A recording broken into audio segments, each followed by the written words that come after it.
بسم اللہ الرحمن الرحیم۔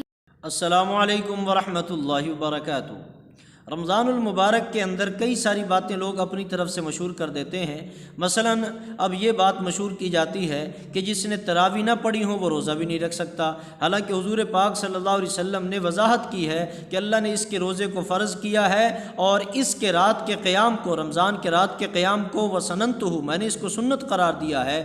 تراویح سنت ہے، روزہ فرض ہے، اس لیے ان کا تعلق آپس میں یہی ہے کہ یہ رمضان میں عبادات اکٹھی ہیں، ان کا ثواب بھی الگ الگ ہے، اس کے ثواب میں زمین آسمان کا فرق ہے۔ اس لیے جس نے تراویح پڑھی ہیں وہ بھی روزہ رکھے، جس سے چھوٹ گئی ہیں وہ بھی روزہ رکھے۔ باقی تراویح وہ بھی پڑھ رہے ہیں جن کو شرعی طور پر روزہ چھوڑنے کی اجازت ہے، تو پھر ان کے لیے تو تراویح پڑھی گئی، اب وہ کیسے روزہ رکھیں؟ تو بہرحال رمضان کے روزے کے متعلق یہ بات ذہن میں رکھیں، رمضان کا روزہ فرض ہے، جس میں ہمت ہے وہ رکھے، چاہے تراویح پڑھی ہیں یا نہیں پڑھی ہیں۔